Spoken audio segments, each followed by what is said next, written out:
merekrut PNS, insya Allah tahun depan kami juga akan mengalokasikan berencana untuk merekrut jabatan-jabatan ASN tertentu.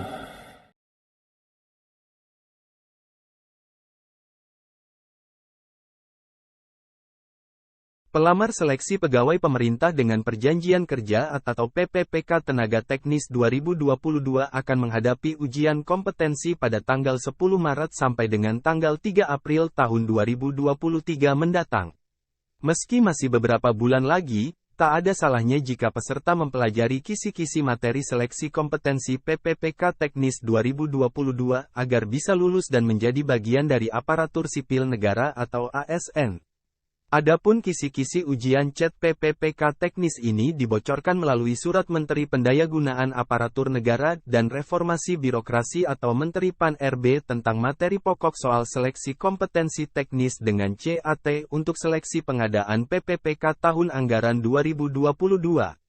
Jadi setelah proses seleksi administrasi, pelamar akan menghadapi tahap selanjutnya yaitu ujian kompetensi dengan menggunakan sistem Computer Assisted Test atau CAT. Seleksi ini dilakukan demi mewujudkan PPPK yang profesional, kompeten, dan melayani. Karena itu, pelamar PPPK akan menghadapi ujian kompetensi yang di dalamnya akan terdiri dari seleksi kompetensi manajerial, sosial kultural, kompetensi teknis, dan wawancara berbasis komputer. Sesuai dengan PP nomor 49 tahun 2018 tentang manajemen PPPK, maka setelah seleksi administrasi berakhir, tahap seleksi pengadaan PPPK selanjutnya adalah seleksi kompetensi. Seleksi kompetensi PPPK terdiri dari seleksi kompetensi manajerial, seleksi kompetensi sosial kultural, seleksi kompetensi teknis, dan wawancara berbasis komputer. Demikian informasi dikutip dari Surat Menteri PANRB pada Senin tanggal 13 Februari tahun 2023. Bagi yang ingin mempersiapkan diri menghadapi ujian seleksi kompetensi, pelamar PPPK Teknis 2022 dapat mengakses tautan kisi-kisinya di link deskripsi di bawah ini. Melalui tautan tersebut, pelamar dapat mengetahui gambaran atau materi yang nantinya akan diujikan pada CET PPPK Teknis 2022.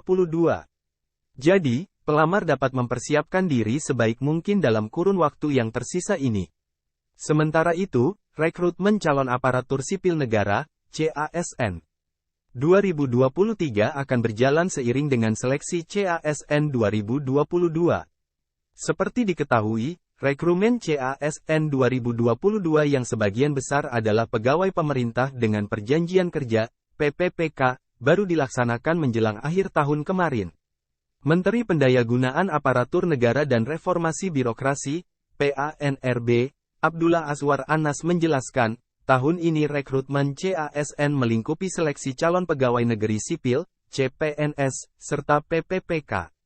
Anas menyampaikan, pemerintah masih fokus dengan pemenuhan kebutuhan tenaga kesehatan dan pendidikan. Namun, pemerintah juga memberi prioritas kepada talenta digital sebagai bentuk transformasi digitalisasi yang kini sedang dijalankan dalam kerangka arsitektur sistem pemerintahan berbasis elektronik, SPBE. Formasi juga akan dibuka hakim, jaksa, dosen, serta tenaga teknis tertentu lainnya, kata Azwar Anas. Anas menjelaskan bahwa saat ini instansi pemerintah dalam proses persiapan pengusulan formasi. Sekarang semuanya sedang berproses pada tahap persiapan pengusulan formasi dari sejumlah instansi pemerintah, tuturnya.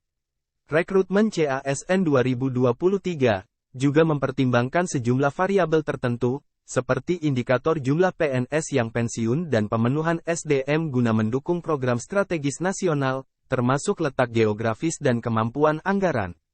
Anas meminta instansi pemerintah mulai mendata dan mengusulkan kebutuhan ASN tahun 2023 yang prioritas untuk segera diisi di instansi masing-masing.